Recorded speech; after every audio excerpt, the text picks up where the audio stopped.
Hello friends, எல்லாருக்கும் வணக்கம். எல்லோரும் நல்லா இருக்கீங்களா? எப்படி இருக்கீங்க? இன்றைக்கி நம்ம ரொம்ப ஹெல்த்தியான ஒரு பொரியல் பார்க்கலாம். அதுக்கு தேவையான பொருட்கள்: ஒரு கேரட்டு, ஒரு பாவக்காய். இப்போ நீங்கள் 2 கேரட் எடுத்தால் 2 பாவக்காய் எடுக்கணும். அந்த மாதிரியாக்கும். 1 கப்பு வெங்காயம், பெரிய வெங்காயம் கட் பண்ணி வச்சுக்கோங்க. 1 கப்பு தேங்காய் வேணும். தேங்காயும் ஜீரகமும் வெள்ளைப்பூடும் போட்டு ஒன்று மிக்சியில் ஜஸ்ட்டு ஒன்று க்ரஷ் பண்ணி எடுத்தால் போதும். 1/4 டீஸ்பூன் மஞ்சள், 1 டீஸ்பூன் மிளகாப்பொடி. உங்களுக்கு எவ்வளவு காரம் வேணுமோ அது மாதிரி போட்டுக்கோங்க. பின்ன ஒரு 2 ஸ்பூன் 2-3 ஸ்பூன் தேங்காய் எண்ணெயும் கொஞ்சம் போல் உளுந்தம்பருப்பும் கூட நம்ம எடுக்கணும். இனி நம்ம அதை எப்படி செய்யலான்னு பார்க்கலாம். அடுப்பில் பேன் வச்சு 3 ஸ்பூன் தேங்காய் எண்ணெய் ஊற்றிடுவேன். தேங்காய் எண்ணெய் காஞ்ச பிறகு கடுகு போடலாம். கடுகு வெடிச்சிட்டு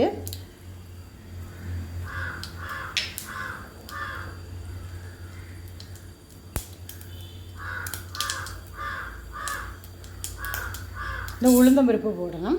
உளுந்தம்பருப்பு நல்லா செவக்க வறுக்கணும். அப்படின்னா தான் நல்ல டேஸ்ட்டாக இருக்கும் நம்ம பொரியல்.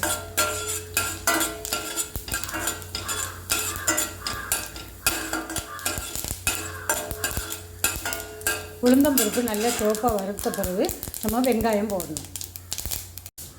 உளுந்தம்பருப்பு நல்லா சிவக்க வறுத்துட்டு இனி நமக்கு வெங்காயம் போட்டு வெங்காயமும் அதே மாதிரி நல்லா வறுத்தெடுக்கணும். சிவப்பாக வறுத்தெடுக்கணும்.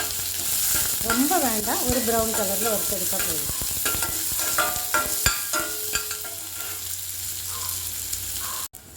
வெங்காயம் நல்லா வசங்கி வந்துட்டு அதுக்கு பிறகு கேரட்டும் நம்ம வெட்டி வச்சுருக்க பாவக்காயும் கூட போடணும். பார்த்தீங்களா? கேரட்டும் பாவக்காயும் போட்டாச்சு. இது நல்லா வசங்கணும். நல்லா வசக்கி எடுக்கணும். வசக்கி எடுத்த பிறகு ஸ்லோ ஃப்ளேமில் போட்டு வசக்கணும். வசக்கி எடுத்த பிறகு கொஞ்சம் போல் தண்ணி தெளித்து இதை வேக விடுங்க. பார்த்தீங்களா? எவ்வளோ சூப்பராக கேரட்டும் பாவக்காயும் வெங்காயம்லாம் வெந்து வந்துட்டு. இனி நமக்கு இதில் 1/4 டீஸ்பூன் மஞ்சள் போடலாம். ஒரு 1/2 ஸ்பூன் மிளகாய் வத்தல் பொடி. உங்களுக்கு காரம் எவ்வளோ வேணுமோ அதே மாதிரி போட்டுக்கோங்க. தேவையான அளவு உப்பு. தேவையான அளவு உப்பு போட்டிருக்கேன். இனி இதெல்லாம் ஒரு தடவை கூட நல்லா மிக்ஸ் பண்ணணும். இந்த வெஜிடபிள்ஸில் நல்லா பிடிக்கணும். அந்த மாதிரி நல்ல மாதிரி மிக்ஸ் பண்ணணும். இங்கே சேர்ந்து நல்லா வரணும். கலர்ஃபுல்லாக இருக்குல்ல, பார்க்கறதுக்கு ரொம்ப அழகாக இருக்குல்ல. இனி இது கூட தேங்காய் போடணும்.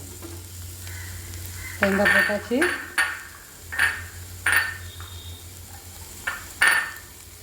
இதெல்லாம் கூட நல்ல மாதிரி மிக்ஸ் பண்ணி எடுங்க.